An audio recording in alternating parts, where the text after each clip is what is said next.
Hello, everyone, and welcome to another episode of Adventures in HellwQrld. I am Mike Rains, a.k.a. Poker and Politics, and I am joined, as always, by Sarge. It's me from the internet. And the mysterious L. Wagwan, my beautiful babies. I think in like the first episode, you told me not to talk in accent, and now that's your thing. I didn't really do an accent there. I just said the word. I mean, it's not my fault if the word sounds accented. Okay. I mean, how else am I supposed to pronounce Wagwan? Wagwan, my beautiful. Like, yeah, I'm trying. Definitely not trying to do impressions of other races. That way lies madness. Yeah, it's not good. Oh, boy. Only white people accents for me. Like my spot on Australian and French accent. Oh, they're just so good. It's truly, it's like being in a room with an authentic Russian. It really is. I mean, that's what I mean when I'm doing my French accent. It's like being in a room with an authentic Russian trying to do a French accent. You're just like, what is going on? This isn't good at all. No. Mistakes were made. It's not great. So yeah, this week, there's some times where you think to yourself, man, like what are the boys on the pod going to be talking about this week? This is not one of those weeks. This is a week rich in news content and madness. And because this is QAnon and we deal with madness, we like to play a content warning. Content warning. The Adventures in HellwQrld podcast talks in depth about QAnon, which means we have to talk about all kinds of child abuse and violence against people. Listener discretion advised. So, do we want to get right into the actual, like, real meaty news, or do we want to talk about the silly Trump rally and -48 being a dum-dum? Like, the world is our oyster. I mean, I would say let's start with the Trump rally, just because it doesn't get more QAnon than Trump. No, yeah. So, Trump had a rally in Arizona, and which gave us another opportunity to see the robust assortment of stuff you are not allowed to bring to Trump rallies, apparently including signs or banners or tripods or other devices from which to hang signs or banners. Yes. Wait, what? See, I completely missed out on this. Like, I've been preparing for yet another trip, and like I've missed this complete Trump rally. So what? You can't bring signs to a Trump rally now?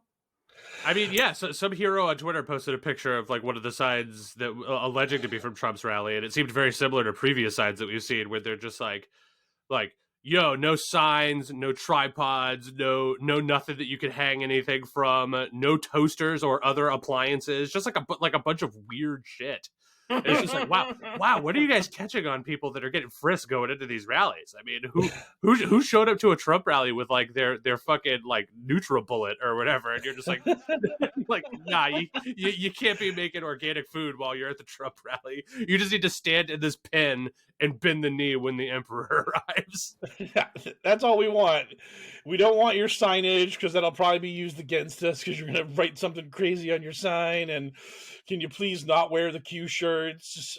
Just anything. Just throw us a bone here. But unfortunately for all the people that showed up, Donald Trump didn't actually appear. No, it was. They couldn't bring signs, and they couldn't bring Trump. Nope, we did not have Trump on the stage. While you, normie sheep, might have thought you saw Donald Trump on that stage, -48, the leader of the Dallas cult, who decided to take a road trip up to Arizona to see the God Emperor in person, decreed to the masses that it was not Donald Trump on that stage, but rather it was the 100-plus-year-old President John F. Kennedy, who was the actual leader of the rally, and that his speech was a blessing and a benediction upon -48 and all the good stuff he's doing, because he knows what's really going on, and he knows who was actually the man under the MAGA hat that was speechifying at that rally. Even though I am better than you, I am not. Right. That is my... That's Shout my out to Brad favorite Neely. part of that video. That is absolutely, and that was honestly one of my favorite like wholesome moments on the internet when someone posted that screenshot and then I made a reference to it. Then some random person on Twitter made a reference, and then you followed it up. And then L followed it up, and I was just like, people bonding and riffing off Brad Neely's JFK song. Fucking great. It's just so good. JFK. We just got demonetized. God damn it, Charles. Yeah, copyright strike. Brad Neely is litigious AF. Boom, boom. He's Yes. coming for us. Yeah. He's sharpening his knives. And just before we get back into like the actual the actual meaty news of it all, I'm not done riffing. I don't want to hear Negative 48 or any of his followers ever complain about Joe Biden being too old to be president again ever.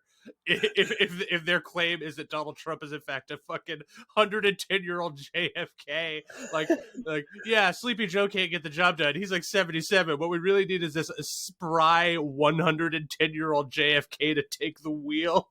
Yeah, the centenarian JFK, who was famously just riddled with diseases and injuries before he got shot in the head, mind you.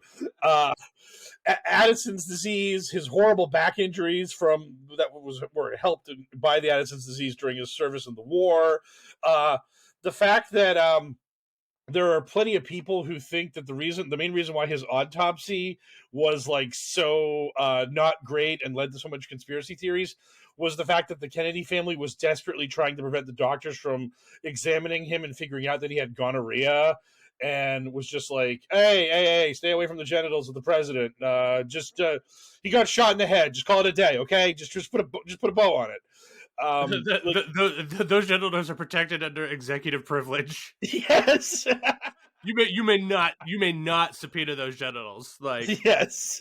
Man, when are we gonna get to see the Trump piss tape? Like, I thought you were gonna say, man, when are we gonna get to see Trump's genitals? I mean, that is what I said, but just in a more roundabout way. Like what? Stormy Daniels had a GoPro or something when she hopped in the room. Oh no, it's Putin has that, but yeah, Stormy Daniels' GoPro is my I need to change my Twitter title. We're gonna see some Smurfs come out of it. Yeah. La la la la la la la la la. Stormy Daniels' GoPro. That's the name of your fantasy team next year. So that's my trivia team for the next couple weeks. Yeah. Anyway, so Negative 48, this certified dum-dum, claims that Donald Trump is in fact ancient JFK, the somehow not dead ancient JFK in disguise. So to what end? Foxy's favorite question. To what end? To what end? Negative 48 really doesn't explain why this is the case and why JFK is deep cover as Trump. I think it's more about the fact that, like, in an odd way, this like slice of QAnon has decided to like center JFK more as the hero than Trump.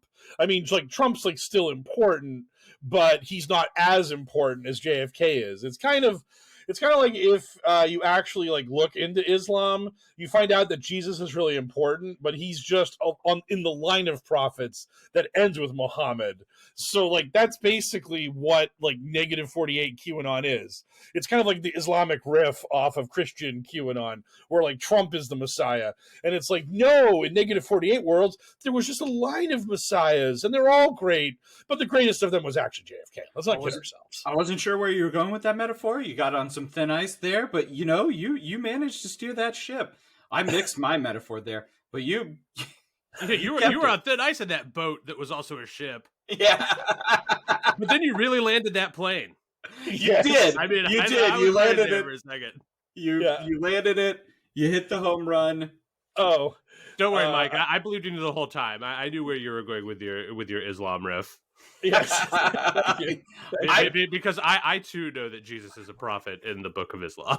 Yeah. I mean, I had more than one briefing about that as well. So we all know something about Islam. Oh we're all evolved white men. Of course, we know just enough about Islam to maybe get us in trouble. Yeah.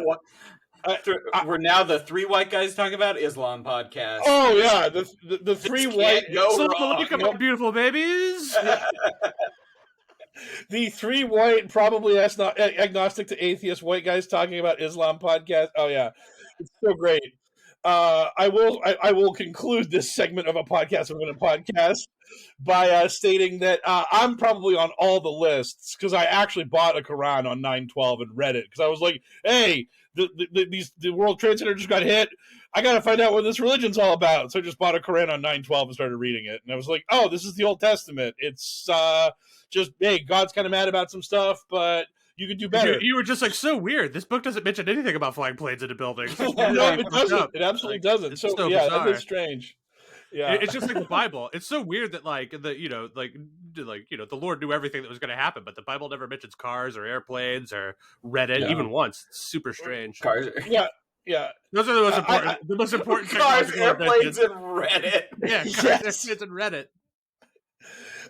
My favorite thing I saw today was some guy talking about. He's like, now that I've listened to this podcast and read this book by this guy, I'm renouncing my effeminate version of Christianity.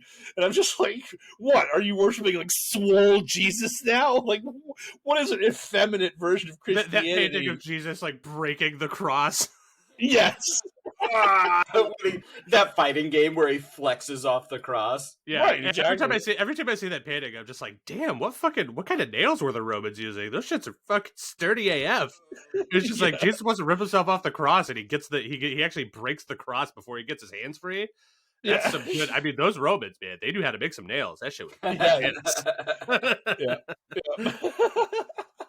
The metallurgy of ancient times was impeccable. So, I guess there's not really much else to talk about -48 at the Trump rally specifically, aside from just at the JFK rally. Well, the JFK rally. The other little notable events at the rally were the divide in QAnon between the people that were thrilled with the rally because Trump was like seemingly more angry about vaccine mandates and didn't bring up how much he loves getting boosted. So he's finally back on message when it comes to the vaccines. And the other side being furious because after Trump canceled his 1/6 speech because that was going to be a fucking clown show, these people thought that this was a speech where he was going to lay it all on the line and explain what was really going on. And this was going to be his like counter message to the media's big lie about 1/6. And while Trump like did make some noises about the Fedsurrection and Ray Epps, which we'll get into in a little while, he didn't actually go whole hog on that stuff. So he left a bunch of people kind of wanting more on the subject. And from him, we also got one of his proteges, which is Kerry Lake, the Trump-endorsed candidate for governor of Arizona, who wants Dr. Fauci in jail. Dr. Fauci is the new Hillary Clinton. He's the person who gets the lock them up chance now. And on top of that, she also said she was going to jail anybody that was involved in the 2020 election. So this under what and whose authority? Just when she becomes governor, she's just going to tell the attorney general of Arizona to start arresting people. And when they ask for evidence or charges, she's going to say, "Fuck it, make it up. Just throw our enemies in jail because they did a bad thing that I don't like." Which America. I mean, That's what the founding fathers dreamed of when they created the Constitution and all this stuff. They were like, if you take office and have some level of power in a state or the nation or a city, just throw your enemies in jail. Fuck them. Just boom. Everyone just goes away forever. That's just how this works. That's the freedom we want our republic to be founded on, of unchecked executive power. Period. Yeah, this November and November 2 years or 2 years from now, they're gonna be rough. Like once again, I am asking my liberal companions and friends to stop worrying and embrace the gun, because it certainly seems like at any moment, these clowns are gonna somehow re-seize power of our country, and then they're just gonna be like, democracy equal over, complete fascism equal very yes. Yeah, I mean that's the thing, is that like anyone who thinks like 1-6 kind of ended this stuff, nope. That was just one of a continuing series of battles that has been being fought against American democracy. It seems like 1-6 made it even worse because, like, so far, pretty much nothing has come of it. Like, you know, some people went to jail or whatever, but it's not like it spurred conservatives who were otherwise like sort of on the fence to just be like, oh my god, like, what are we doing? This isn't what the founding fathers wanted at all. No, I mean, for every one like Liz Cheney, we have like 300 Republicans, like people in power who are just like, yeah, that's the way. Fuck it. We hate Dems. Anything to defeat the libs. Am I right? It's just like, no, you're not right. Like, bad. Right. Incorrect. Right. Like, I just want to roll up a newspaper and start bopping these conservatives on the nose and just be like, bad conservative. That's not what democracy is. No, bad. No. If you don't like it, maybe start like, you know, changing your party's politics so that it doesn't disenfranchise everyone who's not white Christian. Like, that would be a pretty good start. That would be amazing. Yeah, I mean, the Republicans have looked at what's going on. They're like, our policies don't actually appeal to a broad electorate. And then they're like, you know what we need to do? Change the electorate. Make it so that people that won't vote for us can't vote. That's how we're going to fix this problem. Not by moderating our positions, but rather by eroding democracy. That's the dream. Yeah, they're just like, is there any way that we could make it so the people that actually live in places in the country where people actually do want to populate, like New York and California, you know, all these places where like the largest city centers in the country are entirely liberal. They're just like, is there any way that we could just make them not able to vote? And it's like, yeah, okay, cool. Because we really need like Billy J, fucking corn farmer from Tuscaloosa, to have all of the voting power. Like, yeah, I mean, I think we've all seen the maps of like how much a vote counts for in like South Dakota versus, you know, in California, and it's just more. Hey, hashtag Occupy Wyoming. Let's do this. We only need like 250,000 people to go into that state, and it's blue. It's very small. There's not a lot of people there. And I mean, you look at it, it's like, oh my God, they voted like 60-40 for the Republican. And then you actually look at the actual raw numbers, and it's not a lot of people. So you just get a bunch of young liberals in that state, and boom, they're fucked. We need to turn their map against them. I mean, we just need to start mobilizing groups of hundreds of thousands of liberals to just go build compounds in like low pop red states to just flip them blue. That'd be great. Yes.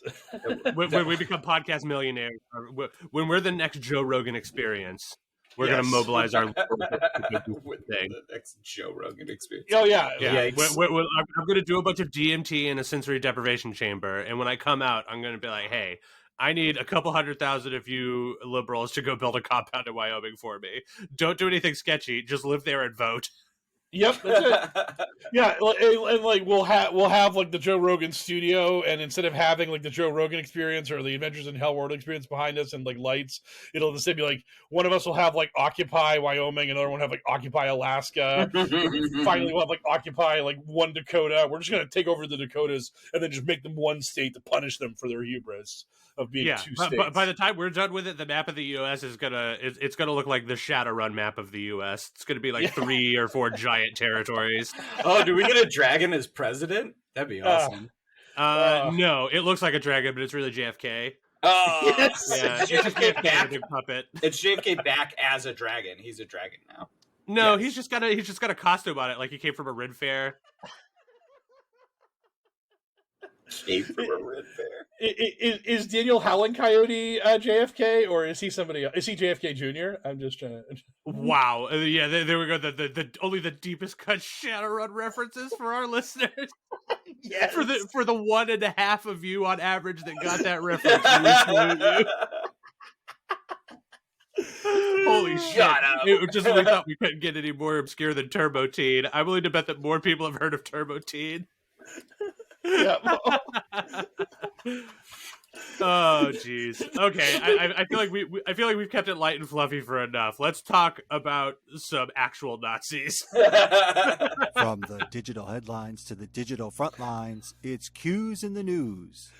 Stuart Rhodes, aka Alex Jones's bestest friend in the whole wide world and leader of the Oathkeepers, got himself and a bunch of his friends indicted for actual sedition, which has been a running Republican talking point ever since 1/6 happened, where they would be like, "Hey, why are you calling it an insurrection when nobody's been arrested for sedition?"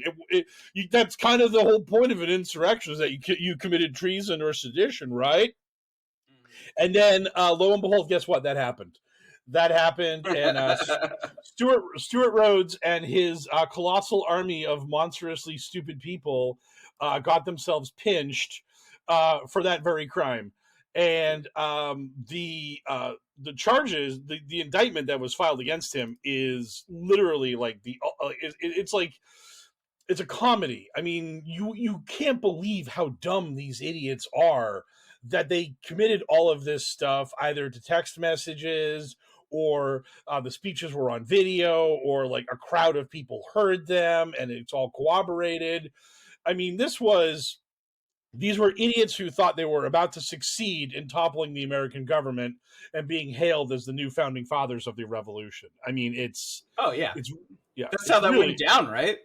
Yeah, exactly. I love the pie in the sky ideas of what was going to happen in the best case scenario for these chumps in 1/6. Yeah, we're gonna get in there and we're gonna make it so that they don't elect this president, and then Donald Trump's gonna stay in power, and all white people are gonna be granted all the land that black and colored people own, and it's gonna be great, and all gay people are immediately gonna disintegrate like Thanos snapped them, and we're all gonna it's gonna be so good. We're not gonna have to deal with it, and masculinity is gonna come roaring back, and we're just gonna be able to hit our girlfriends in public again, and smoke on airplanes. It's gonna be sick. Make America the 50s again. Yeah. So Stuart's one of the leaders of the Proud Boys, right? No, the Oathkeepers, and he's the leader. He's the leader of the Oathkeepers. He founded it. This is his baby. So yeah, Stuart, and the Oathkeepers has innumerate franchises all across America, but he was the top dog, and he's the guy that's at all the rallies and stuff. He's very distinctive from his eye patch that he got because he doesn't practice firearm safety properly. and he literally pulled a Ralphie and shot his eye out. I mean, so Stuart got pinched, and his indictment was very lengthy, and it includes many incredibly hilarious nuggets, such as this one, which was Rhodes sent a similar message via invitation-only single group chat titled "Oathkeepers of Georgia." Ulrich responded, "Well, I'm not a soldier, but I focused and stayed at a Holiday Inn once, so it's on game time." I read that. I remember that. That was so good. Oh, God. Yeah. One of the most hilarious things was Stuart Rhodes was getting messages from people that this was Antifa or Black Lives Matter or whatever. And Rhodes replied to these people saying that, "No, I'm right here. These are patriots." He then replied by saying, "Pence is doing nothing, as I predicted. All Trump is doing is complaining. I see no intent by him to do anything. So the patriots are taking it into their own hands. They've had enough." And then he continued by saying, "We are acting like the founding fathers. Can't stand down. Per Stuart and I concur." Rhodes followed, "Hey, the founding fathers stormed the governor's mansion in Massachusetts and tarred and feathered his tax collectors. They seized and dumped tea in the waters. They didn't fire on them, but they street fought. That's where we are now. Next is our quote unquote Lexington. It's coming." But Lexington was a famous historical touristy sightseeing event, right? Yes, a lot of tourists. Because that's all these patriots were doing on the Capitol at 1/6. Aside from the Antifa and/or FBI bad faith actors that were stirring the pot, everybody else is just there on a sightseeing tour. Yes. Yeah. Man, I gotta figure, if you're an Oathkeeper right now, you have to know that the FBI is looking at you in some capacity, right?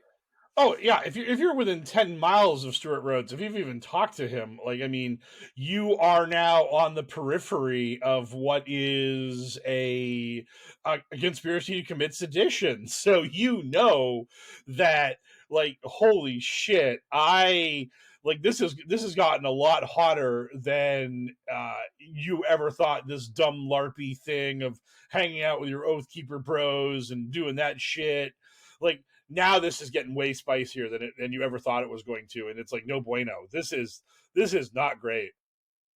Yeah, you're gonna see a bunch of these Oathkeeper guys going out and finding themselves like dark skinned and or Jewish beards to just like date or whatever, so they could just be like, I'm not a Nazi. Look, I'm totally, my girlfriend's totally black or whatever, and some of my best friends are black, and they're just like, okay, well, we have all these texts from you like saying like Sig Heil and stuff, so. The idea that these guys would be scrambling to do anything they could to make themselves look less like Oathkeepers.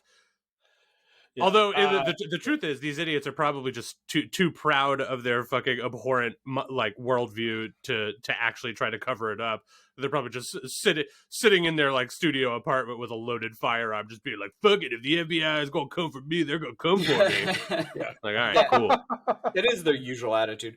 What? Yeah. So.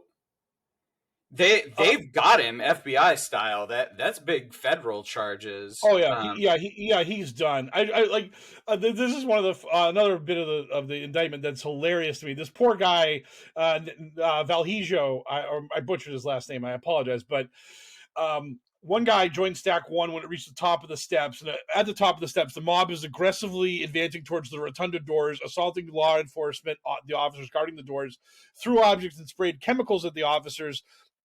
And then this Valhijo guy texts him and says, "Hey, the quick response force is standing by at the hotel. Just say the word." Like, that guy was like, "Hey, let me get in on the insurrection, guys. Just give me the word. It's go time, and the quick response force is coming." And it's like, no, Valhijo, you just stay at the hotel. You just eat. You just get room service and chill. We'll save democracy. It's okay. It's okay. We got this. I don't know the person you're talking about, but based on the way you're pronouncing that last name, I think there's like a pretty good chance that it's supposed to be Vallejo. Could be. Yeah. Probably Vallejo. Yeah. You're pronouncing it the way a white person pronounces quesadilla. Yes. Oh, I just had a great quesadilla last night. It was incredible. I mean, I don't think I've ever had a bad quesadilla. No. Goes perfect with some tequila. Yeah. Some d'aju sauce. Yeah. So another great crime here is Grand Theft golf cart, where police are storming the Capitol. There's violence towards patriots by the DC police. So we're en route via Grand Theft auto golf cart to the Capitol building right now. It's going down, guys. It's literally going down right now. Patriots storming the Capitol building. Fucking war in the streets right now. Word is they got the building. Let's go.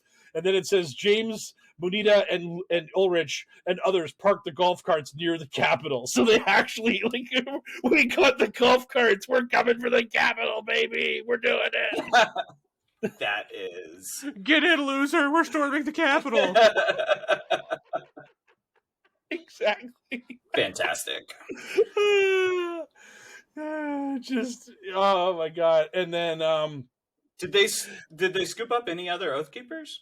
I don't know the names of them, but there were 10 others indicted along with Stuart Rhodes. It was either 10 total or 10 plus Stuart. But yes, because the whole thing about conspiracy to commit sedition is that there was a group doing it. So yeah, they had to grab the rest of them. And again, when you go through the indictment, there's just a name after name of chuckle fucking moron who just was on this Signal group chat thinking that it wasn't going to get broken into by the FBI at some point.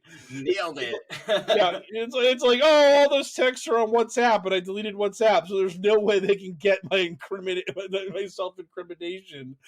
I mean, like, Regular, yeah, and this guy's a regular guest of Alex Jones. Oh yeah. Stuart. Oh yeah, Stuart and Alex have been together for a real long time. And after 1-6, like Alex had him on to like lie about what happened and pretend that they were tourists and they weren't doing anything serious, and they ignored the fact that Stuart Rhodes, again in these indictments, had a travel log on his way up to the Capitol where he bought tens of thousands of dollars worth of guns and gun accessories for what was obviously a bunch of tourism and just taking a majestic stroll through the Capitol and just seeing what's what with our beloved democracy. It's really incredible that they could not have done this any more poorly if they tried. They're the dumbest of idiots, and to say that the feds got these guys cold is understating it. Well, I mean, thank goodness for that. I mean, it would be a real bummer if it would be a real bummer if we got our hands on these guys only to have to like catch and release them because we didn't have the goods. You know what I mean? Like I want to see actual justice come from some amount of what is happening, like what has happened at 1-6 beyond just like, we got the Q shaman. He was just kind of like a worthless dude who was like breaking and entering and being a goofball. Like, you know, if we have our sights set on some actual Nazis, I want to see them put away. Or to quote a Brad Pitt, I want my scalps. We want people bigger than like the lady who's like, I'm a white woman, I ain't going to jail, getting 30 days in jail for like insurrection. Like all of that stuff is good because the people need to be punished, but they're pawns. They are the lowest hanging fruit, and they had no actual power, and they were a bunch of idiots that were incited by other people into doing this dumb shit. So the people who actually did the incitement, that's the people that's where this whole thing needs to roll up. The bigger people than the Q shaman and those clowns need to go down for this. And Stuart Rhodes was very tangential and very not a big part of it in the sense of like Trump and all those people, but he's a domino, and hopefully more dominoes will fall beyond Stuart Rhodes. Like Stuart's on the level of like Steve Bannon and Roger Stone, and those guys are up to their elbows in this shit. Yeah, I love me a good incitement, don't you? Like, just yeah, it's truly the greatest. I mean, it's so like that level of scumbag. I really feel like Trump isn't possibly going to be connected to any of this because Trump's just a moron. Trump was just like, hey, somebody keep me in power. That'd be great if you did, but he had no idea how to plan or do any of this stuff. He's barely conscious of the actual world around him at any given time. So, yeah. I mean, well, this is another good time to bring up Mysterious L's official opinion on Donald Trump getting arrested. That is never going to happen. No, it's not going to stop people from trying. But Donald Trump has too much money and too much juice to ever see the inside of a prison cell. And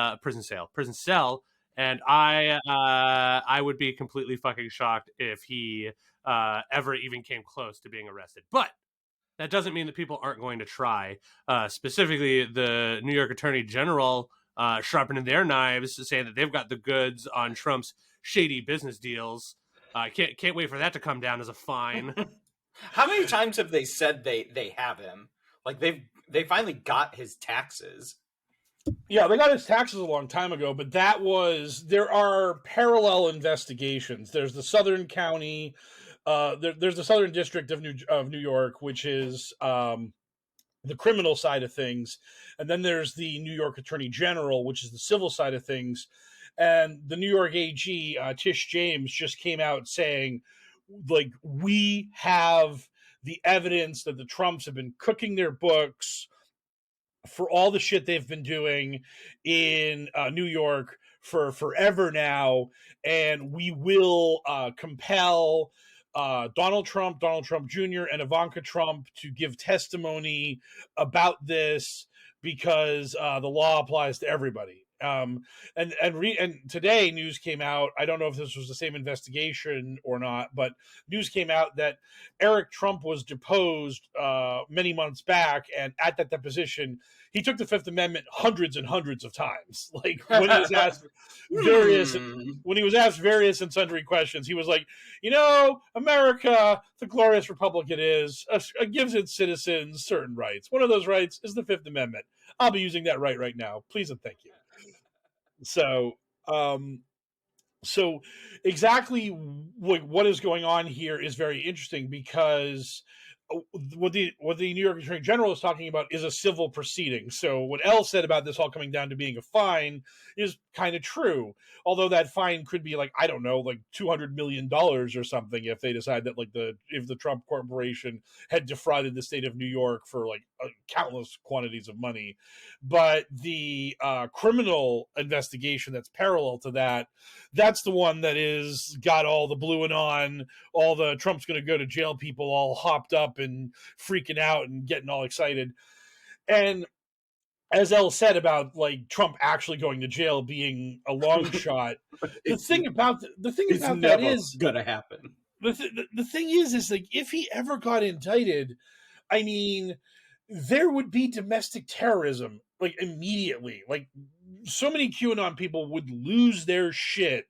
Because like that's like the ultimate red line. Because Trump is their hero, and he's their binky, and he's going to keep them happy and placated for as long as they think he can become president again, either by election or by magical pixie dust, whatever they think is going to happen. I mean, look what happened when he lost an election. They literally stormed the Capitol building. Like, right. if he got arrested, holy shit! They touristed the Capitol building. I know. That's right. Yeah, they touristed the Capitol building. How dare you slander these proud white people? Yeah. They were standing outside the Capitol building shouting, "We want to hang with Mike Pence, hang with Mike Pence." And then the police benevolently let them in. And then Mike Pence got a little spooked because he's kind of a coward and he just ran away. And pretty much it's all Mike Pence's fault. Like, I mean, to be fair, we've all been there when so many people want your attention to like hang out with you that you just like retreat. You're just like, you know what? It would be unfair for me to hang out with one group of these people over the others. So I'm just going to hang out with nobody. Right. It's the only fair thing to do. They start chanting, "Let's go, Mike! Let's go, Mike!" Yeah.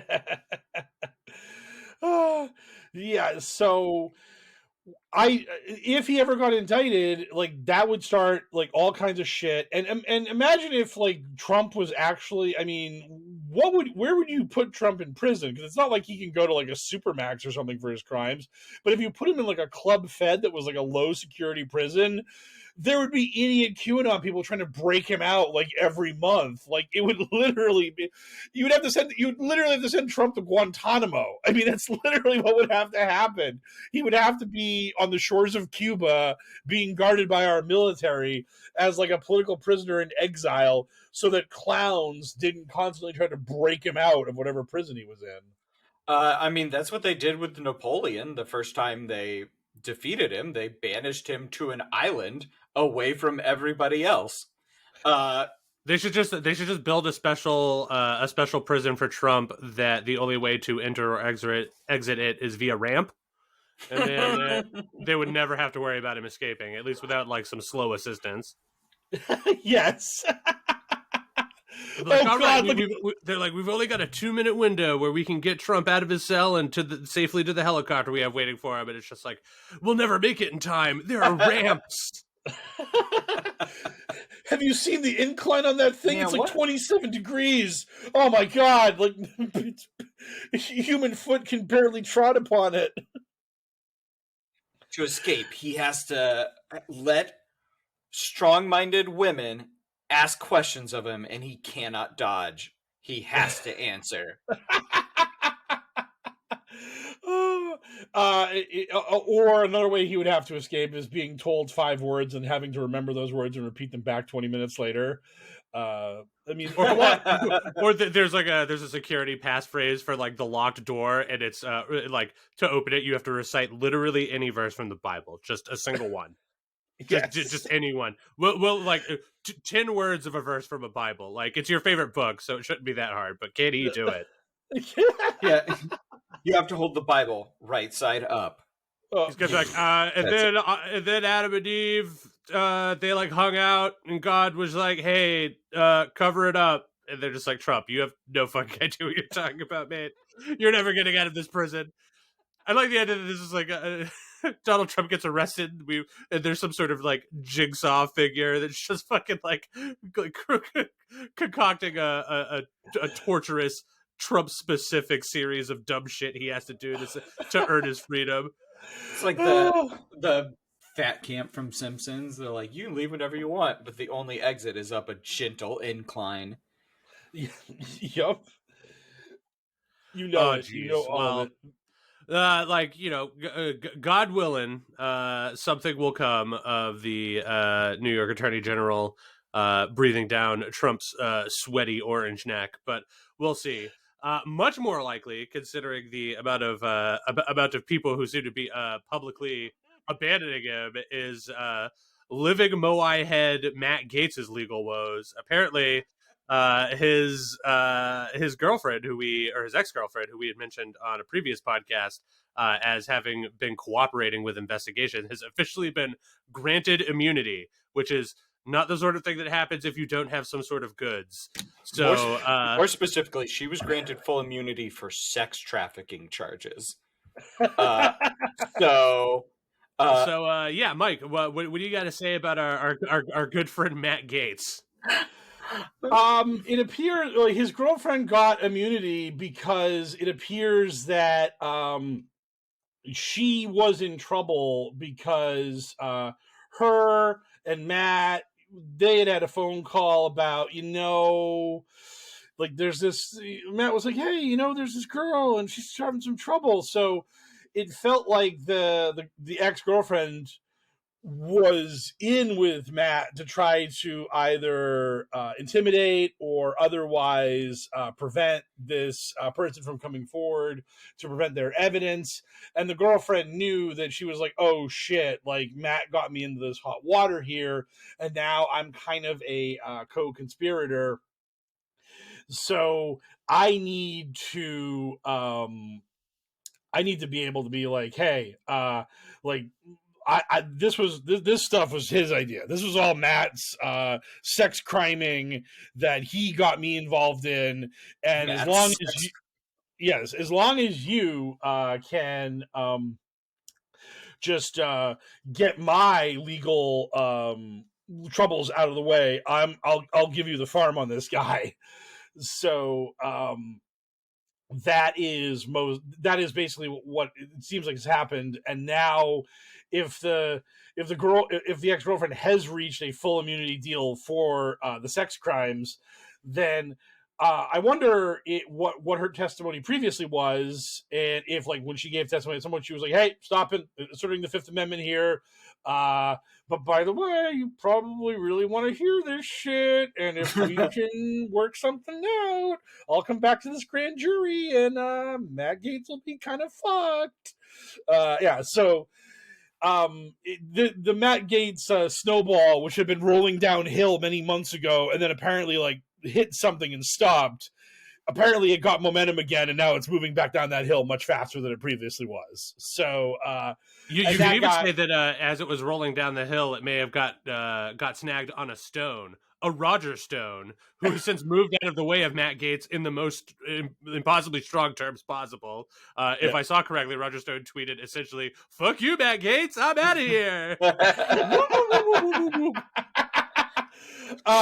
Roger Stone has decided to just lose his fucking mind recently, and on top of that, he has now gone out of his way to claim that there is a Steve Bannon sex tape out there that he may or may not be capable of producing should events warrant. Like the weird grifter on grifter violence that is going on in Republican circles is very bizarre. And also Roger Stone was taking some shots at Governor DeSantis because Trump's been taking shots at DeSantis, and now that's the new hotness in intercedent Republican feuding is the Trump team trying to dull the sheen off of everyone's favorite Floridian genocider, Governor DeSantis. Did he show back up? Has he been in public again? He showed back up, and at a speech for manufacturing in Florida, that man was either aggressively winded from a vicious bout of COVID, or he was just really emotional about how important manufacturing in Florida was to him. Because it was like a 15 or 20-minute speech, and that dude was struggling getting through it. It was rough. I've got it couldn't possibly be from COVID. COVID doesn't exist in Florida. Nope, doesn't. No, they herd immunity to COVID by just giving it to all of their children. It like immediately worked. Yeah. They're like, hey, we're just going to keep our schools open, and a bunch of our kids are going to get COVID, and now COVID is over. Don't worry about it. We will be answering no further questions and releasing no data. So they're taking shots at DeSantis because he's one of the front runners to challenge Trump when Trump inevitably announces he's running again, right? Well, yeah. DeSantis is the Devin Banks to Donald Trump's Jack Donaghy. Reference for L and more people than the Shadowrun one. Yeah, I was about to say. I mean, I'm going to give at least 30% or more. 30% plus of our audience will get my 30 Rock reference versus the fucking 0.01% that got the fucking Howling Coyote reference. Yeah. I have one friend who once every 4 months, like clockwork, brings that guy's name up. That's the only reason why it sticks in my brain. What? Why? I don't know. He just really loves it. Probably for the same reason that Mike and I are always talking about Spotted Horse and how he cannot be killed by a bullet. Yes, exactly. It's exactly like that.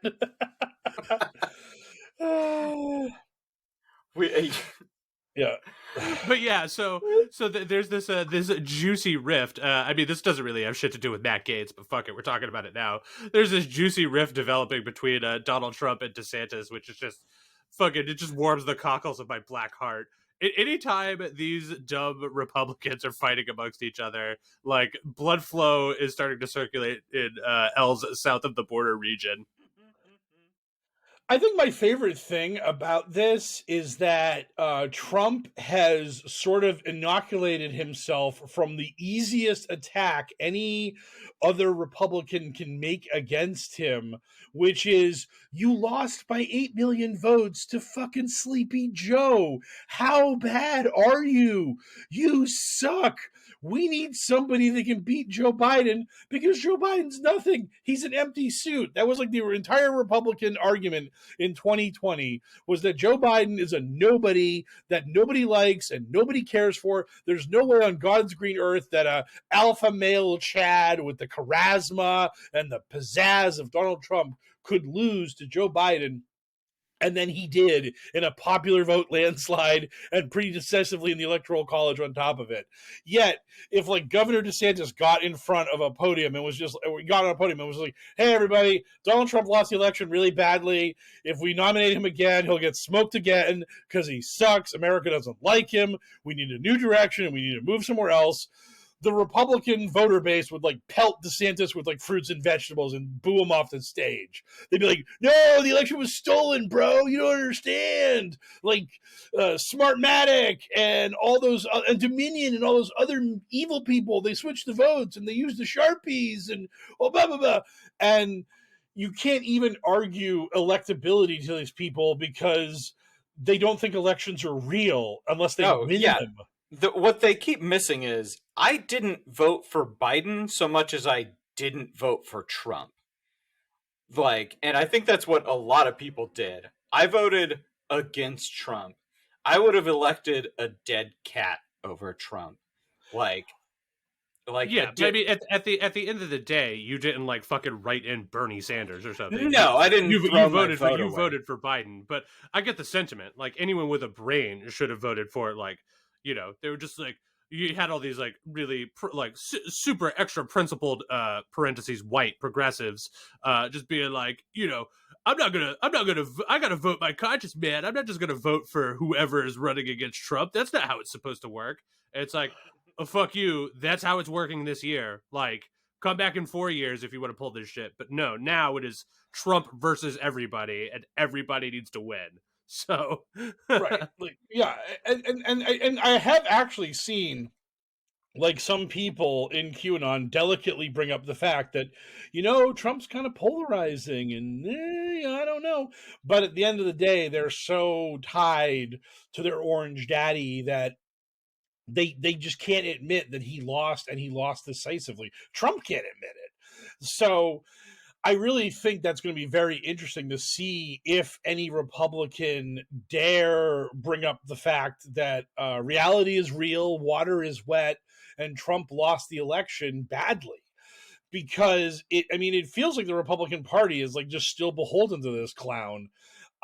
It'd be really funny if, like, in a couple months, like, Trump either was in jail, which probably won't happen, or if he dropped dead, because an Adonis of his age and physical status and the fact that he had a bout of COVID, there's no way anything could possibly health wise take a bad turn on that dude.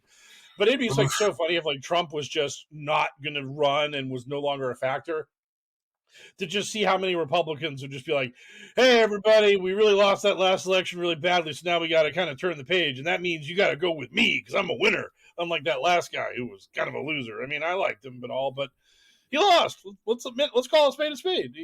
And they can only say that because he's dead or in hospice or whatever. Like, for now, the emperor still, like, has a tight leash on them, and they have to pretend that they're still looking for the source code of the Dominion software that will reveal that Trump actually won. They got the packet captures, and any day Mike Lindell's going to release them. Whatever it is.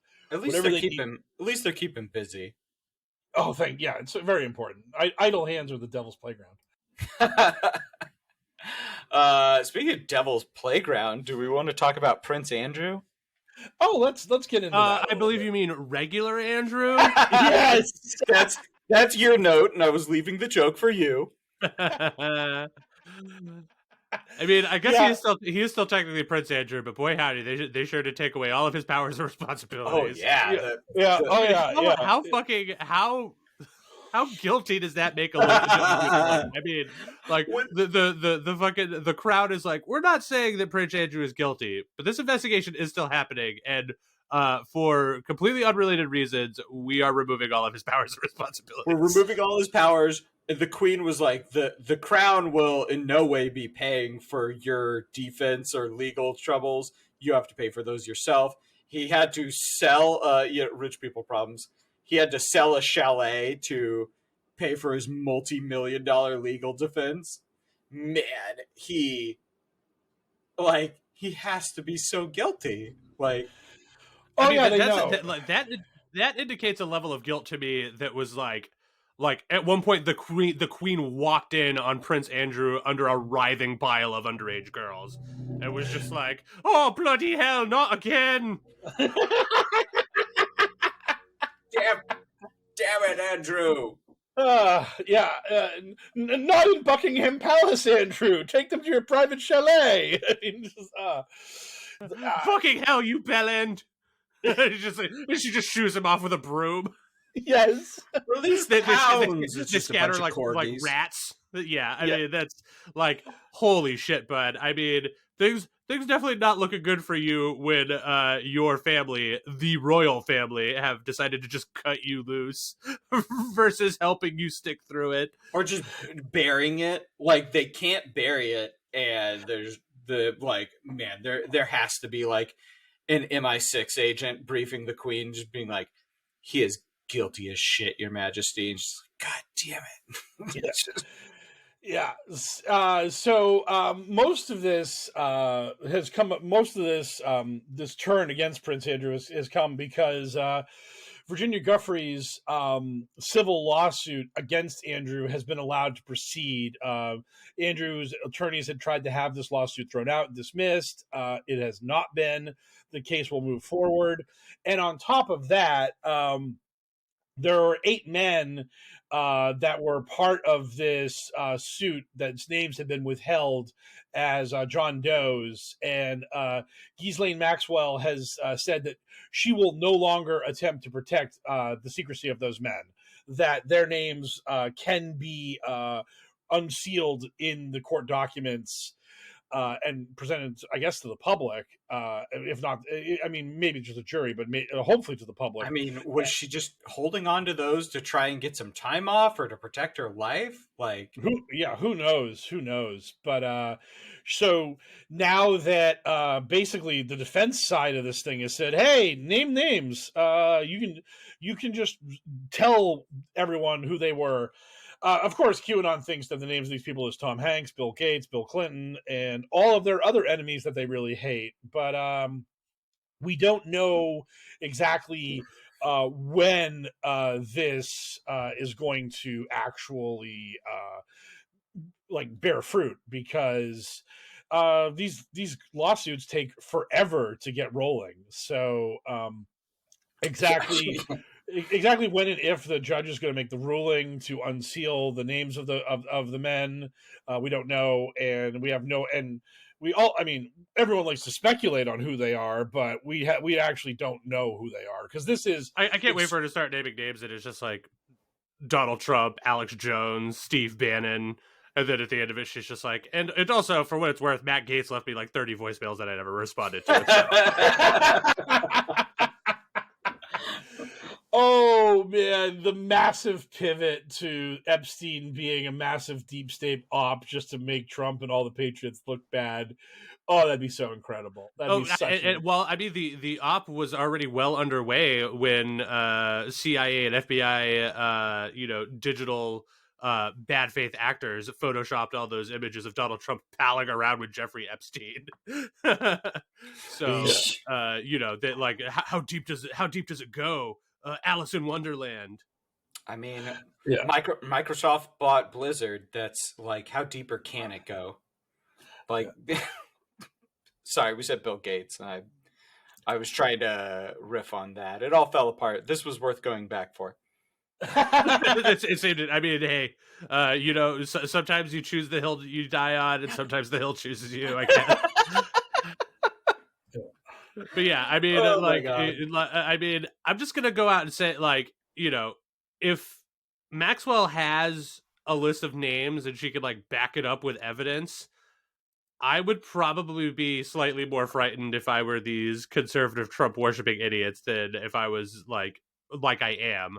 You have to know if you're a dyed on that blue list. Liberal idiot. I mean, because like, there's just like a billion pictures of Trump hanging out with Maxwell and Epstein. Like, there's just so much evidence that they were like good pals or whatever. So if like riding on Epstein's plane was a smoking gun, then boy howdy, you bet Trump never flew in a plane with fucking Epstein. I somehow doubt it. And like, normally you could just be like, oh yeah, they're just fucking dumb rich people. And sometimes they hang out together. It doesn't necessarily mean they're implicated in crimes, except that the QAnon crowd are the ones out there banging the drum where it's just like, no, if you ever said one single fucking word to Epstein, you were definitely paying him for sex with minors. And it's just like, well, we have a bunch of evidence that Trump talked to him all the time. Like, what do you have to say about that? And they're just like, it doesn't look like anything to me. They're all about keep your friends closer, your enemies closer, and Trump was just monitoring him, and he was like a secret mole informing the government about what's going on, and then they didn't take Trump's evidence seriously, and they covered it up, and like that was like the part of the process to be impelling Trump to like finding out what was really going on when he knew that corrupt Epstein was getting away with it, and then they killed his buddy JFK Jr., and that's when Trump went really crazy. Maxwell was at Chelsea Clinton's wedding. There's a bunch of pictures of it. She was just a power broker and a mover and a shaker. Do I think that means that Bill Clinton used Epstein's services? No, probably not. Do I think Bill Clinton and Hillary Clinton should be charged for any number of crimes? Oh, absolutely. But I don't think they were involved with the Epsteins. Do I think Trump was? Much more than I do the Clintons, because there's other circumstantial evidence that would lead me to believe that. Not the least of which is him constantly saying he wants to fuck his daughter. So yeah, man, my daughter's so hot. Like, if I wasn't her father, oh boy, I would totally. It's just like, well, you'd still be like 40 years older than her. You're just like, that doesn't matter. Yeah, age is a number, which is a concept. Like, yeah. Gross. You know it, Trump Sarge. You monster. Yeah, and, and if she starts naming names and it ends up being like Bill Clinton, fucking Bill Gates, Tom Hanks, all those people, It's just like, yeah, fuck it. I mean, if you have the evidence to back it up, fucking hang him. Like, I don't give a fuck how good he was in Castaway or whatever. Like, I don't want to hear nobody fucking kids get those people behind bars. So, like, I'll be like, as a liberal, it seems like a win-win for me, no matter who is on her list of names that she has. Yeah. Whoever she has evidence for sex trafficking and underage sex, I don't care who they are. They need to rot in jail, in Guantanamo, wherever. Like, don't have. I think the American justice system needs to be overhauled, but not for pedophiles. Yeah, like, hot takes from Sarge. I've actually seen people say, "Oh, you liberals will just throw Clinton under the bus because he's already had his time. He's not worth. He doesn't matter anymore." You would. It's like, hey, if Maxwell names Biden, fuck him. Make him resign in disgrace and throw him in jail. I don't care. This is the difference between QAnon. That would actually be awesome. Then we'd have Kamala as president. That sounds much cooler than Joe Biden as president. And I like her better than Biden, but I'm not a huge fan of either of them because they have legislative problems. Like, I don't like Kamala's stance on cops, but Biden still hasn't canceled student loan debt like he promised he would do, and it's just a stroke of a pen. So you know what? Fuck them all, but most of all, Trump.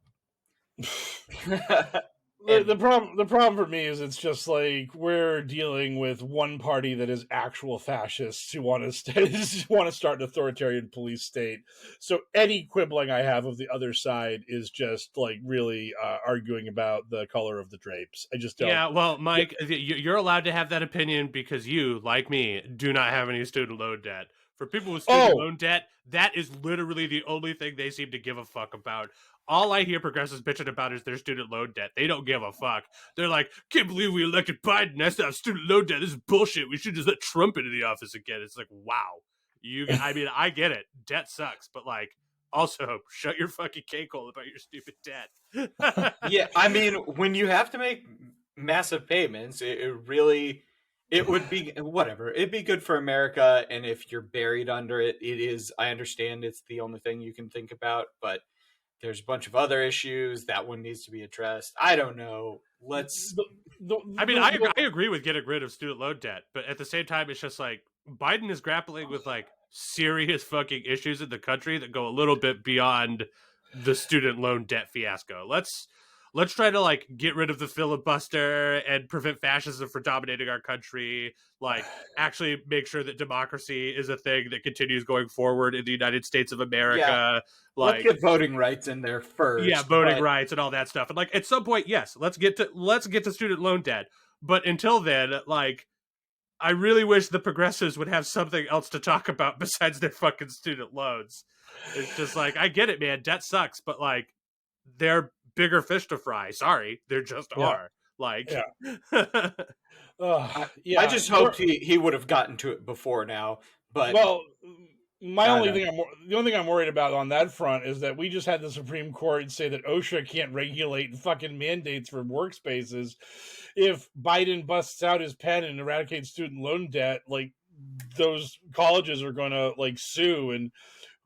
It's probably going to be 6-3. Hey, by the way, the president can't do that. You know why? Because the Supreme Court actually runs America now. Get fucked, idiots. What the fuck is the point of OSHA if they can't do that? Are they just the people who make the posters I have to stare at? Yep, that's it. But those posters have no enforcement if white people in America are sad because of them.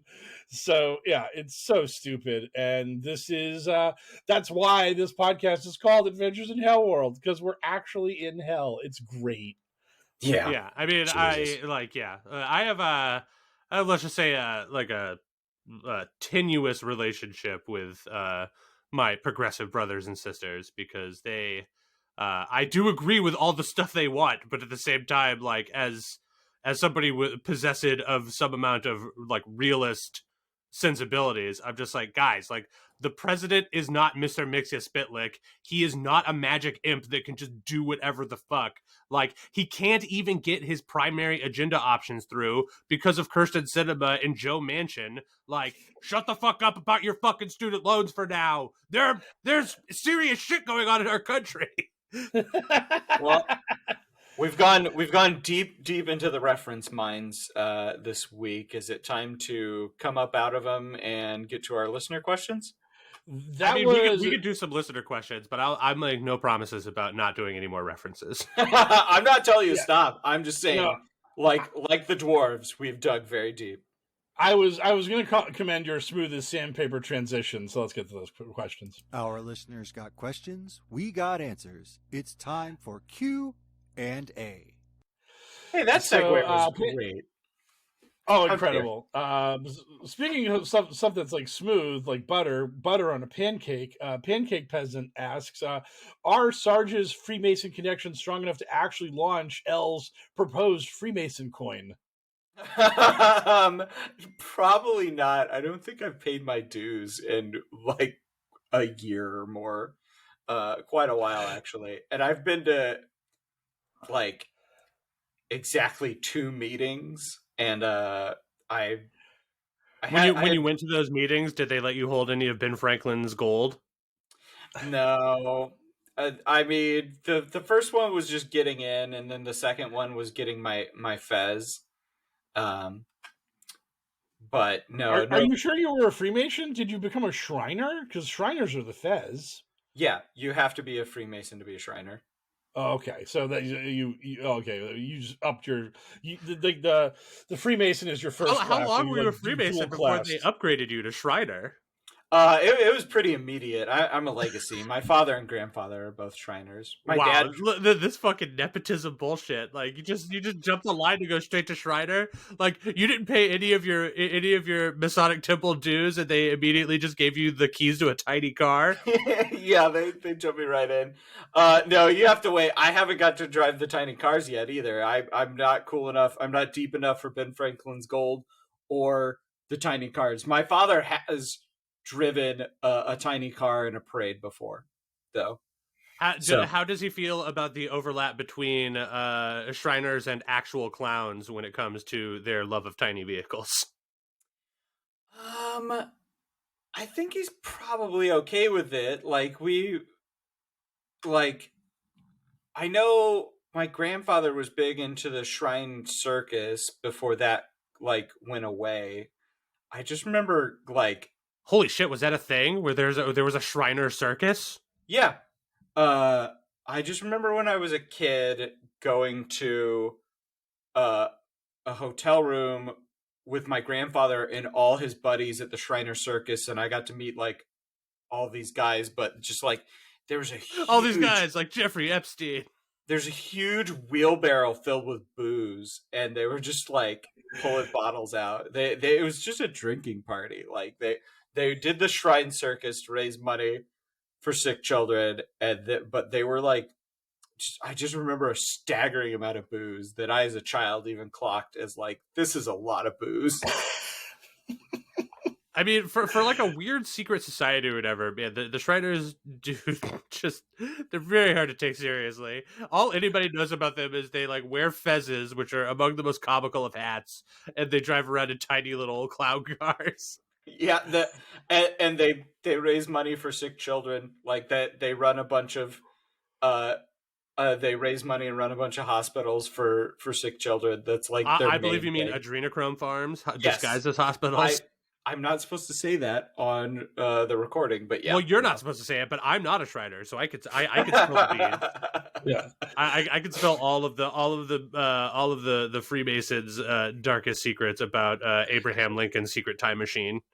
I'm not here next week, but the week after when I'm back, I'll wear my fez for the whole recording. We'll see if the listeners can tell. They'll feel the fez power. Oh, I'm sure it's going to pop. It's going to be incredible.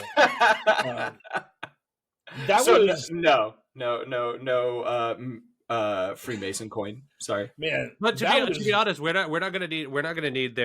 don't need their fucking consent to do Freemason coin. We're just gonna do it. What are they gonna do? Sue?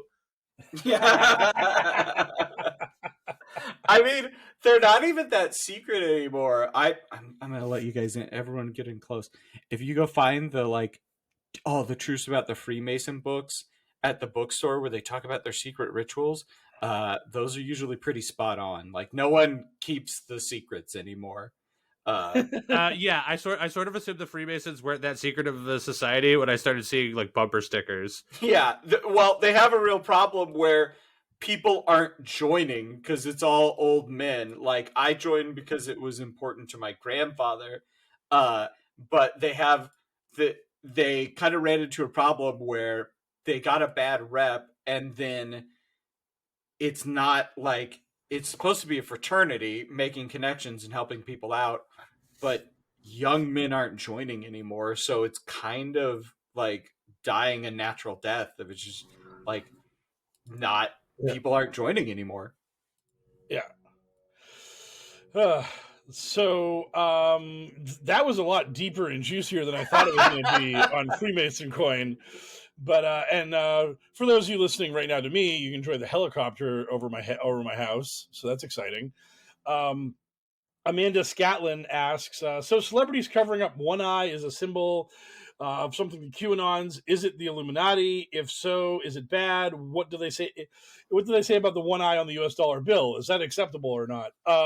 They hate the dollar bill in America. It is something that triggers QAnon in ways you can't even imagine.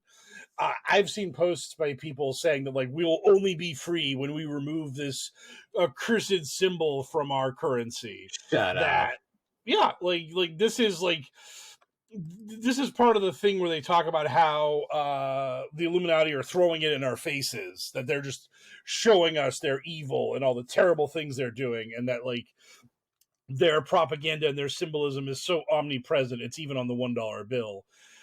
As for celebrities, it's one of these things where they don't actually fully tell you why they're doing it because the reason changes. But the original thing it was a shout out to their Illuminati overlords, that they're showing submission by covering an eye with a hand or their hair or something.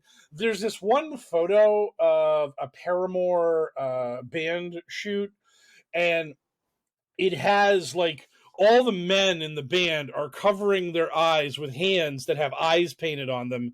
And I forget exactly what Haley Williams is doing in the photo, but it's just all covered eyes and hands.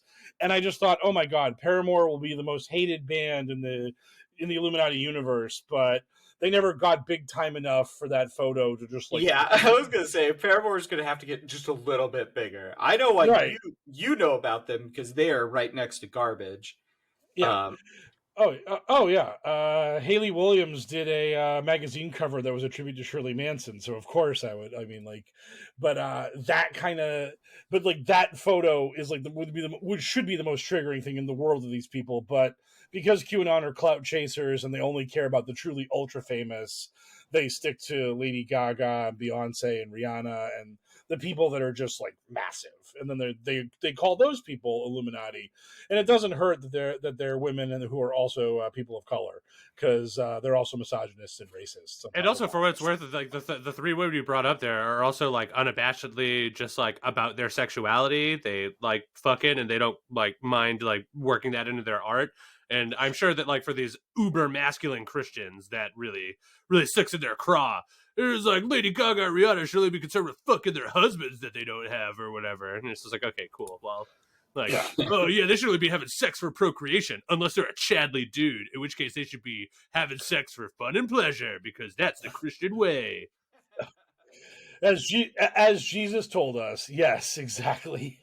Yeah, he was go out and be fruitful, and also if you're an alpha male, just fuck as many women as possible and finish wherever you'd like, because it doesn't matter. But if you're a woman, finish wherever you like. but if you're a woman, only for making babies, please. Yeah. And if you don't make babies, you should feel ashamed of yourselves for having sex, because that's what God intended. Yeah, get out of the workforce and back into the baby making business. Let's fucking go. Women's Reproductive Rights by L. Yeah. Oh, yeah. L's gonna primary Dan Crenshaw and win the QAnon vote and get rid of that guy. It's gonna be awesome. Yeah, well, I mean, hey, Roe v. Wade is like under assault right now, so just as soon as we can get rid of this student loan debt, we should really focus on that. I mean, just like that's the list of priorities: student loan debt, number one with a bullet, but then below that, women's reproductive rights. Yeah. So, yes, all eyes are bad, be they on celebrities that are obscured or on dollar bills. That pyramid with an eye is a source of outrage for since time immemorial in America to these people. So Eyes covered eyes bad. How do they feel about extra eyes? Like what? Like how does QAnon feel about the third eye? I probably like the third eye because that would be a sign that you're like pilled and awake and you've opened your third eye. Unless you deal with the more hardcore Christian QAnons and the less new agey, because then the third eye is probably like bad because it's not Jesus. Yeah, because it's associated with like like religions from foreigners or whatever. That doesn't sound good. No, oh, it's super scary. If the God of Abraham, our Lord and Savior, capital G God, and his son, who is also him, capital J Jesus, wanted us to have three eyes, they would have just given us three eyes. That makes sunglasses look real weird. That I think I know why they didn't do it. I mean, I feel like you could probably just design third eye sunglasses the same way, like the lady from Total Recall with three tits. Boom, here's your reference. Like that looks weird on its face, but you could probably design a bra that works for that lady, right? I mean, science is fucking magic, right? Did they have a new three-boobed woman in the remake where they didn't go to Mars, but they had the elevator through the Earth? I don't know. Who the fuck saw that remake? You and me. We saw it in theaters. Negative, Ghost Rider. That definitely never happened. I saw it in theaters, and I don't think I'd see a terrible movie with like anyone but you while we were living together. Well, I mean, I appreciate that I'm your ride or die for bad movies, because I do remember seeing Geostorm with you. That movie was abhorrently bad, so I can't imagine that we saw Total Recall and I don't remember it. I definitely saw Total Recall remake in theaters. Oh, well, then you should be able to answer your own damn question about whether or not there was a three-titted woman in it. Why are you asking me? I don't remember, because this is what I come to you for. Tell me the third boob. Did they? When I have questions about titties, I come to L. L. Side titties in that deep movie? reference titties. Who am I, Mr. Skin? See, I told you, these references, they're never going to stop. All I do is reference. Yes. So thank you for the question. Reverend Xenofact asks, can we convince the Q crew that NFTs are being used to pay for trafficked children to make the internet burn down? I just think that the QAnon is too far away from NFTs to really understand them, and the people that would understand them in QAnon would want to use them to aggressively grift. So I don't think we're going to be able to actually create an anti-NFT QAnon movement, because enough of the QAnon people that are like doing this shit are crypto bros. They do talk about like how we're gonna tear down the Fed with digital currency, bro. We're gonna do it. Well, yeah, man. Like, what would be an easier way to get rid of the eye on the pyramid on the dollar that they hate so much than to just like eradicate the dollar by cryptocurrency? Also, for what it's worth, this is one of the few times where I very much disagree with Mr. Mike Raines. I feel like we're like, if you had enough people together that could get enough money, like, to splash around to make it look legit enough, if you made a series of NFTs that were just cheese pizza, like, and just got like several of those to sell for hundreds of thousands or millions of dollars somehow, at some point it would be very easy to feed a line to the Q people and just be like, cheese pizza NFT, am I right? And they'd be like, oh my god. That sounds like a dangerous game, sir. L has actually pilled me on this now. We need to do this. We need to create cheese pizza NFTs and just find idiots. The same idiots that are scamming people with those goddamn apes. We need to start finding people to buy in the cheese pizza NFTs and just take us down that dark road and just just blow QAnon's minds and turn them against NFTs in the most vicious way possible. That would be hilarious. Oh man. I got real nervous yesterday because the official Shonen Jump Twitter account tweeted out, tomorrow, big announcement on a new way to show your love for Shonen Jump. And they almost immediately, everyone tweeted like real nervous about this, and almost immediately they tweeted out, it's not NFTs. And it's like, oh, thank God. Just, oh, Jesus. Yeah, I mean, thankfully, it sort of feels like the fact that big companies, like big video game companies like Ubisoft and shit, are like trying to get on the Konami NFT racket, like that seems like it's net positive to me, because that actually seems like that to me, that's the equivalent of when Obama did the Thanks Obama video, right? It's just like, oh, this thing has run its course, it's over now. Like it hit mainstream enough where it is no longer this cool weird thing that has like niche appeal. Like now that all these money hungry companies are trying to like swarm around this NFT craze, it seems like the NFT craze is going to go the way of swing music, and it's just going to go back into its fucking hole. It'd be for a very select subset of people that still want to pay exorbitant amounts of money for JPEGs. Yeah, someone bought an NFT of the novel Dune, and the people who own the rights to that were like, yeah, that's not going to work. This isn't how that works. See, I don't think that was an NFT. I think they bought like an actual physical copy of that book, and because they assumed that was going to give them the copyright for it, which it does not. But I mean, I saw the headlines for that, and I skimmed one of the articles, mostly because it's just like, oh man, there's only so much pointing and laughing I could do about all these fucking crypto bros throwing around their dumb money and like just literally throwing it into a fire. Before, you know, I'm just like, I'm done with this. I've gotten my shot of Freud in for the day. Like, you guys are idiots with money. That's really funny to me.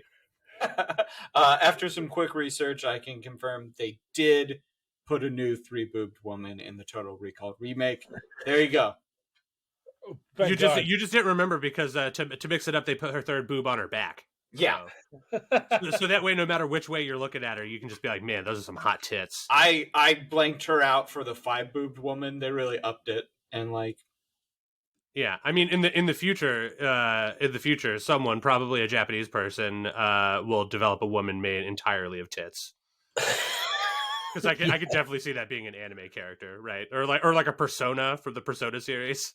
Yeah. Like one of the demons. Yeah, They'd be like, I'm Aphrodite, and it's just a woman made of titties. I think all those things already exist. Japanese media is really weird. I love it. I can't get enough of it. It's so good. So, I mean, I'm watching an anime now where there's, in the future, we have robot girls that are guns. They're named after the guns they use, and they fight wars, but one of the robot manufacturers has gone rogue, so all our old gun girls have to fight all the new ones. Yeah, makes perfect sense. Nice. My favorite part about what you just described was that it was Mega Man, but they just replaced all of the robot masters with women that represent some dumb gun. It's just like, yeah, and then in the most recent episode, Walter PPK defeated Smith & Wesson or whatever and like absorbed her power, and now she can also be Smith & Wesson. It's like sick. Super fighting robot Mega Man. I love it. So thank you for the question. Cleodora Silvestri, who is right-clicking all your NFTs, asks, at what point does Q's Trump belief become too difficult to keep going now that he openly praises vaccines every chance he gets?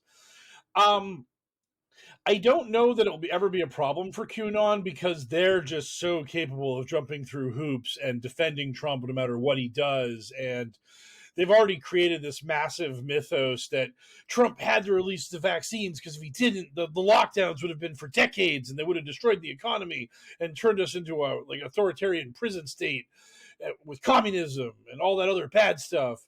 So what if, like, I don't know, tens of millions or hundreds of millions of people had to die to the poisoned vaccines? It was better to break the lockdowns than do that, right, guys? So they've already created this ridiculously dumb narrative to justify why Trump says the bad things he does about vaccines being good. I will say that like the non-QAnon supporting people are much angrier at Trump for being pro-vaccine. Like Cernovich, Candace Owens was like taken aback when Trump like went so hard pro-vaccine on her. It's like more like the right-wing grifters who don't want to be called out for being QAnon supporters, but they want to be anti-vax for that kind of street cred. Those are the people that are really furious with Trump. And I mean, it'll be interesting to see how much pull they actually have and if they can help DeSantis get over the hump if that showdown does materialize.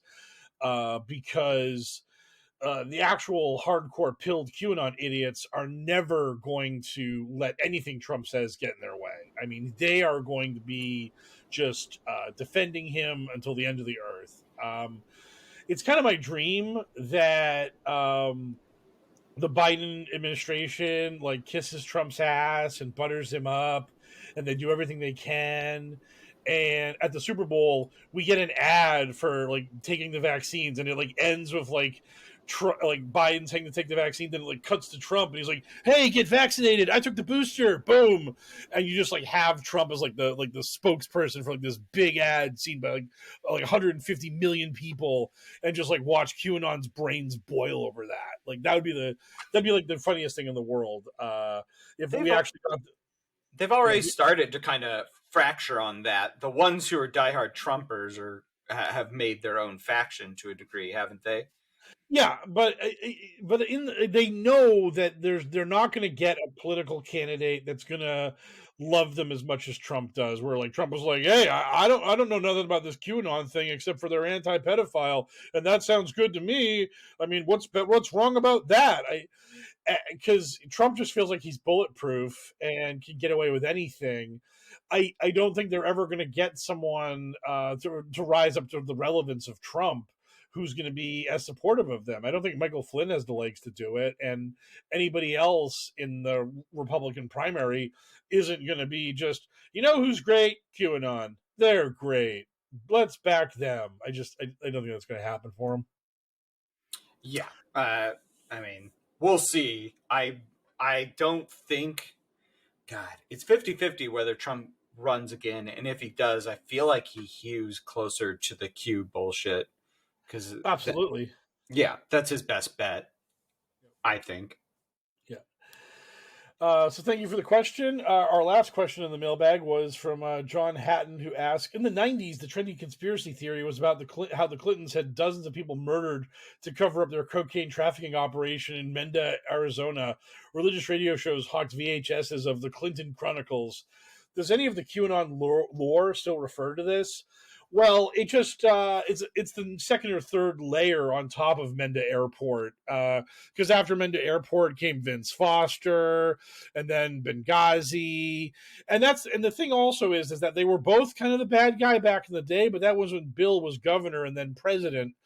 Once he lost the ability to be relevant again because he can't run for president anymore, the conspiracy shifted more towards Hillary's murderous bloodthirst and how she was like the mover and shaker who was dropping all the bodies and killed Seth Rich because he was going to like show the evidence that like she rigged the Democratic primary against Bernie Sanders and all that good stuff.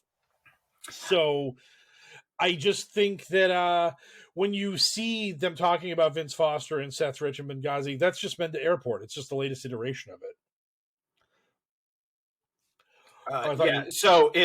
So that's in Arizona because it's in Arkansas. That's okay. You kept saying Arizona, and I was like, I screwed it up. Then I screwed that up. It's totally my fault. I mean, there's a book called The Boys on the Tracks about these two murdered boys in Arkansas. Have you know what I'm talking about? Yep, I know what you're talking about. Yeah, they got too close to the truth. They knew what was going on, and they had to be dropped. They're part of the Clinton body count. Like I don't know if the Clinton Chronicles are the same thing, but like this was like the VHS tapes that were being traded back in the 90s about the 50 or so people that Bill and Hillary Clinton had murdered on their rise to power. And if anyone gets too close to the Clintons, they get dropped.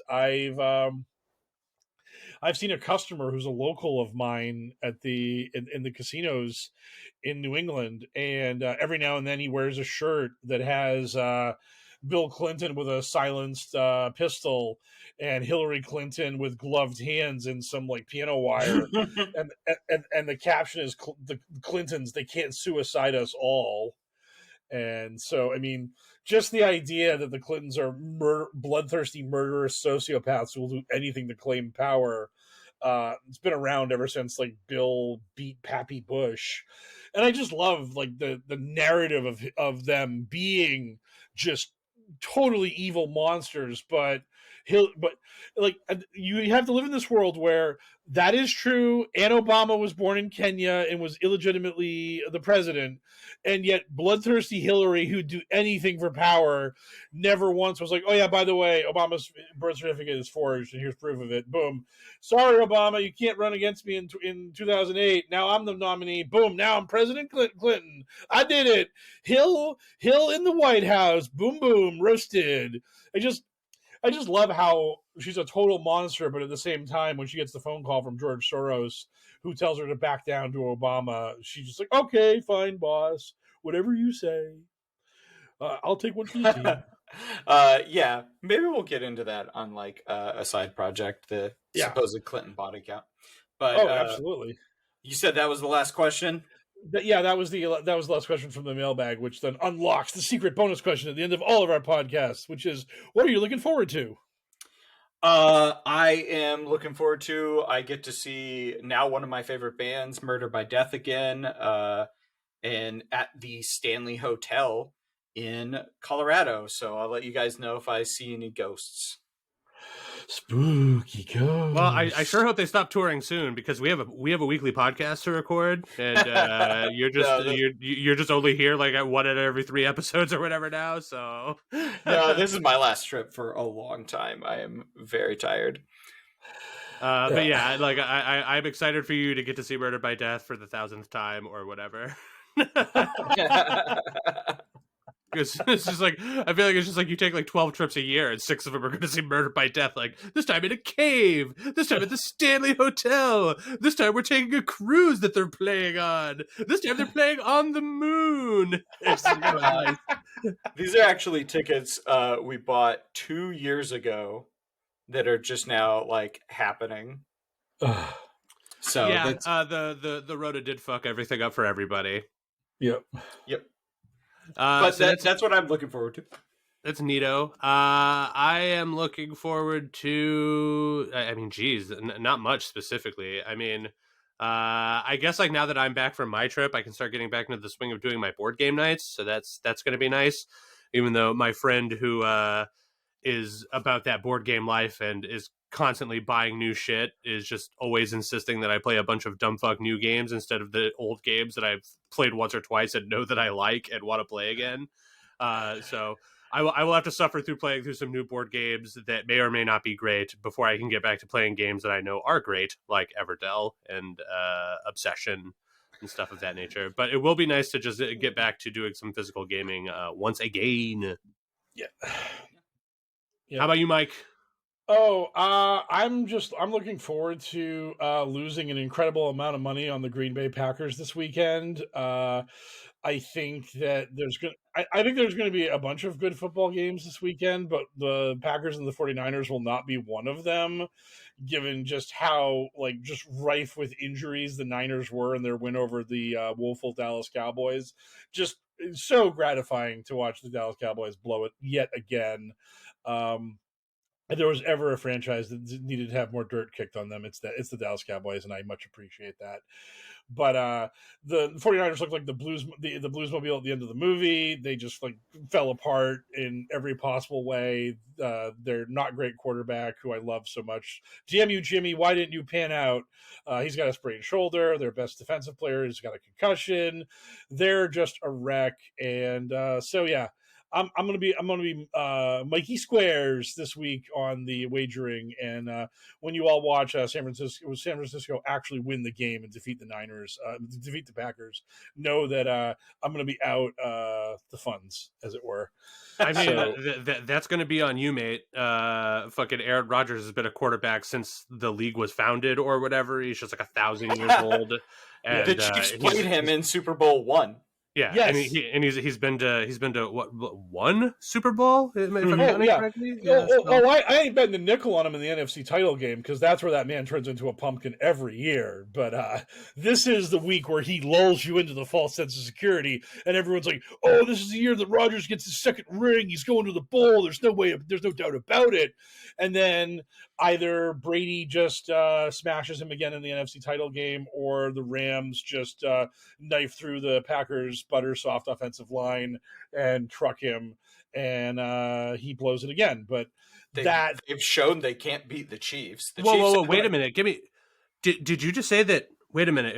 If I'm doing my math correctly, and if I heard you correctly, is Tom Brady? There's a chance that Tom Brady might be in the Super Bowl this year. That never happens, except for every year. Except for literally on average every other year for the past 20 years. So okay, let's.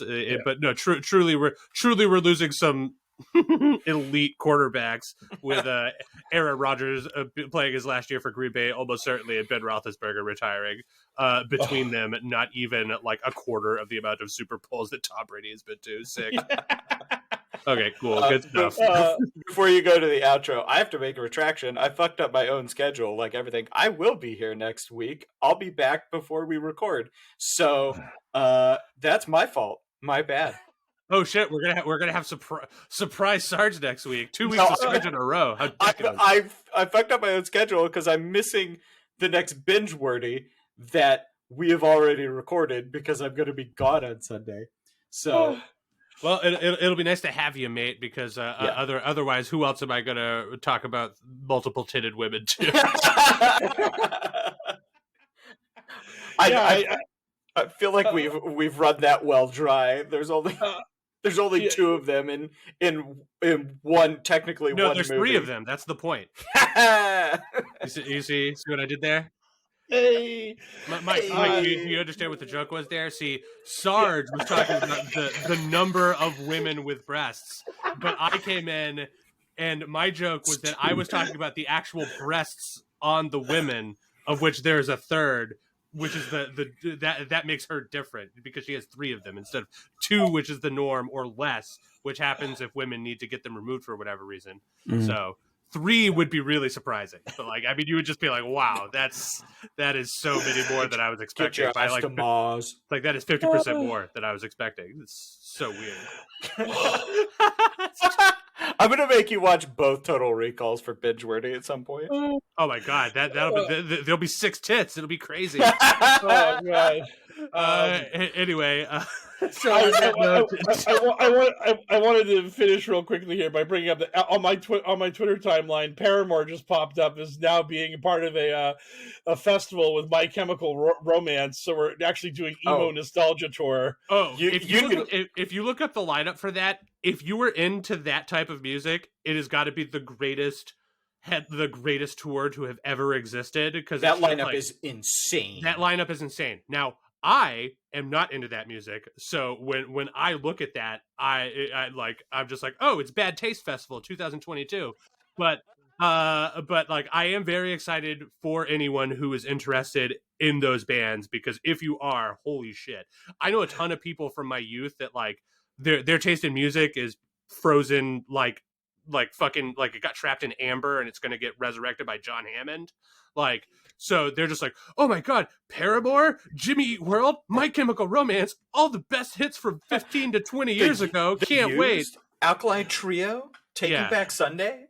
And like, to those people, like, I do want to grab them by the shoulders and shake them and be like, music has continued to be made. You don't have to be trapped in this time loop. But they seem satisfied to be trapped in the loop, so I'm very happy for them. Hopefully they can make it down to Las Vegas to see all of their favorite acts from 30 years ago. Like they can all produce their Razor phones and frost their tips and put on their mascara and go see this slate of bands that is like lineup wise, it is just absolutely insane. So I mean, yeah, like, I just looked at the lineup, and that is an incredible lineup for that. It's that fucking genre. crazy. It's like 4 Warped Tours or whatever worth of bands. It's just like absolutely bananas. But out of all of them, the only band that I would like ever want to see live personally is Jimmy Eat World. Like the rest of them, I think are all completely fucking worthless. But I am a known hip hop or underground pop punk sort of guy. So take anything I say about music with a grain of salt. We've all got our preferences. Anyway, on that note, it is time for us to vacate HellwQrld and get our asses to Mars. So thank you everyone for listening. We appreciate the support. If you'd like to continue to support us, you can do so for free by simply telling a friend or giving us a 5-star review or a maximum review, whatever that maximum may be, wherever you get your podcast provided from.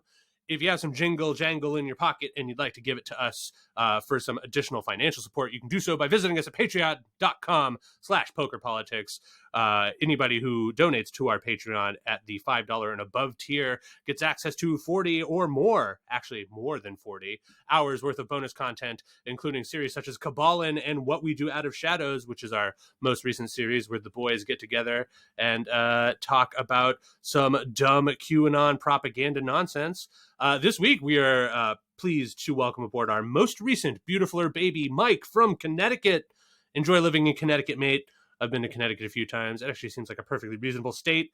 Thank you very much for your support. And once again, you can join Mike from Connecticut in supporting us by visiting us at patreon.com/pokerpolitics.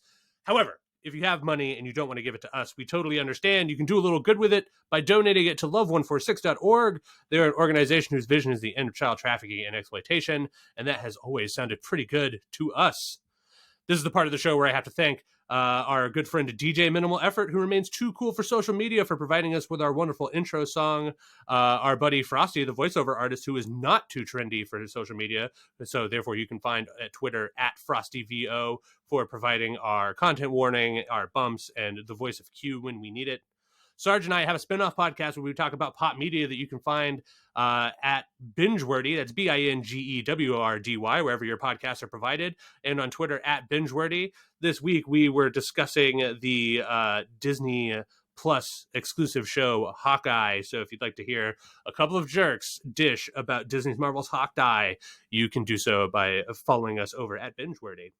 So, for another successful episode of the Adventures in HellwQrld podcast, I am the Mysterious L, signing off from my co-hosts, Sarge, and our wonderful expert in all things Q-Anonymous, Mr. Mike Rains.